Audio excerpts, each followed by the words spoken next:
soon or later we will destroy Daesh. And the reconstruction and the rebuilding will be a priority for every member of the international community. Italy is engaged and work with the United States and the other alliance. Last. Prego, l'ultima. Last, okay. Thank you, Mr. President. In italiano, anzi in inglese. The Mediterranean represents a geopolitical priority for Italy, mainly because of the constant flow of migrants. And is there a common strategies on this and a common strategies on Libya? And can Italy act as a bridge between Europe and Africa? And how American administration can help the efforts of the Italian government? Because Europe sometimes leave alone Italy to face the challenge. Thank you. Per il TG1 rispondo in italiano. I'm going to answer in Italian for the first channel TG1. Obviously our position is always the same one. Europe has to be more convinced and look toward Africa with more conviction. And from this stance, we can't go every time to ask for help to the United States without doing our part. The United States are busy in all the international theaters, and the ones that are closer to us, we obviously need the support of our best friend, because the United States are our best friend. But we also have to start an Italian and European strategy. We can't always just sit and wait for this type of support. Therefore, the issue of the Mediterranean and Africa has been left aside during the last 10 years in the European Union. We have to give it priority again. We have to work as the Commission had foreseen it would do, but it's not doing it with the necessary speed, and we will do whatever we can with the agreements with certain states, with the 5 states that are our priority. We have to work for Africa to be a priority, including a priority from the point of view of resources, local development. We will talk about this during the G7 in Sicily next year. And in terms of investments, the political investment, which perhaps in the last few years has been sorely lacking. Before asking for help from the United States, which is something we gladly do, Italy and Europe have to do their part. Italy will increase its efforts for international cooperation in the ranking of G7 for international cooperation.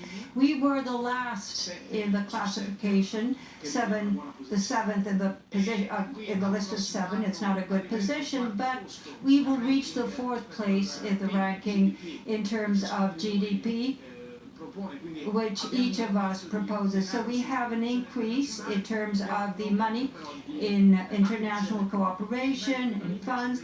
And in terms of Libya, you know that we are working. We want to stabilize the government. We want to make sure that there is a block of all these brothers and sisters that leave their country. Every time they go to sea, they risk dying. We're happy and we're very proud to help save lives, but the ocean is one of the worst places to do that. But we don't want the Mediterranean to become a cemetery, so we have to have a long-term strategy. We spoke about this, and we have to have short-term strategies as well. We're very proud of what we're doing, but we know that this method cannot go on forever. We cannot think of being in charge by ourselves of all the problems of Libya and Africa. And from this stance,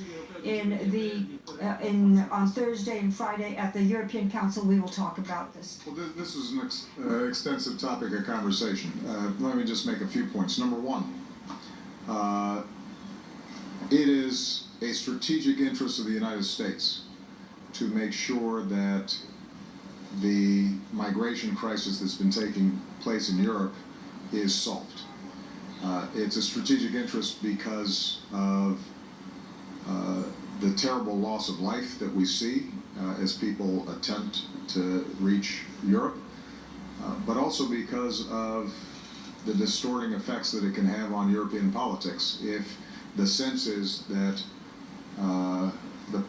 the influx of migration is disorderly chaotic and overwhelms European countries.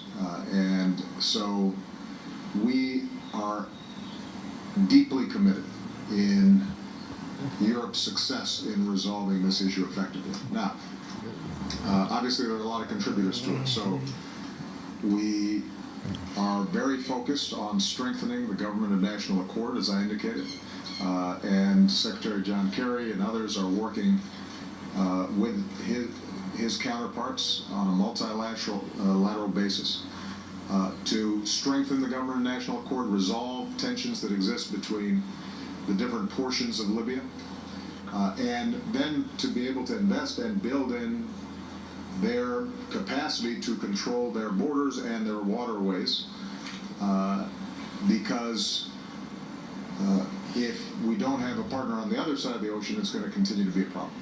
That's point number one. Point number two, we are deeply appreciative of the generosity and humanitarian impulses of the Italian people in rescuing so many people through Operation Sophia. What we did in Warsaw during the NATO meeting was to indicate that although that is primarily a EU mission, NATO and the United States and our naval assets are prepared to assist in a robust way where appropriate. And it's just a matter of coordinating with Europe to find out, and Italy and other countries, what it is that you need. We will help.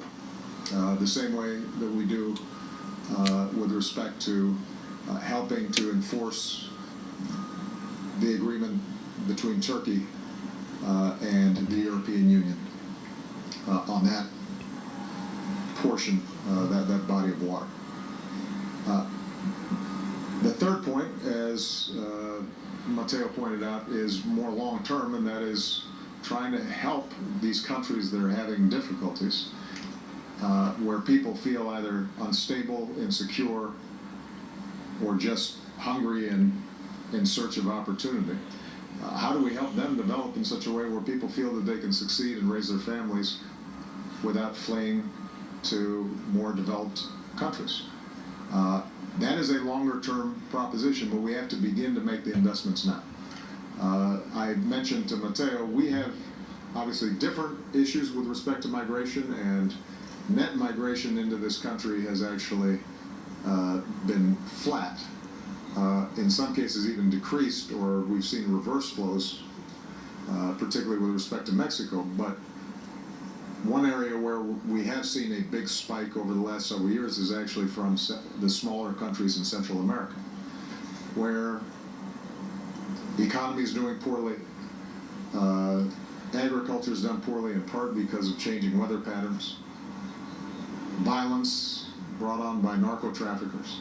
So Vice President Biden, I gave him the charge of working with those countries to come up with a development plan. Congress, on a bipartisan basis, supported us putting more money into these countries for development, more effective policing, dealing with fighting the narco-traffickers in a more effective way, investing in young people.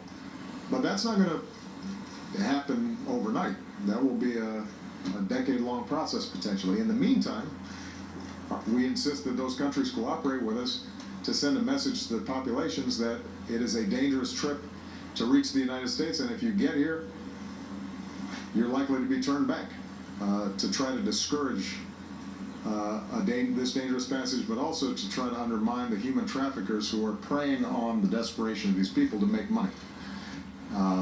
So all those strategies have to be employed, and the one thing I would encourage is, and I've said this whenever I visited Europe, you can't have a situation where Italy, Greece, Germany are bearing the entire burden. If in fact you have a European Union, then you're unified not just for the benefits, but also for the costs.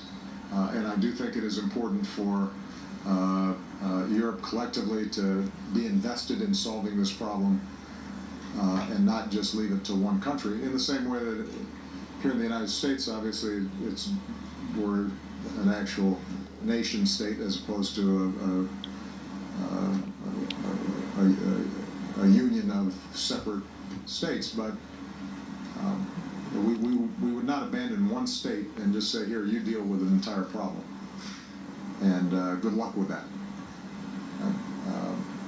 You know, if we have solidarity and benefit from that solidarity on a whole range of issues, then that means you also have joint responsibilities.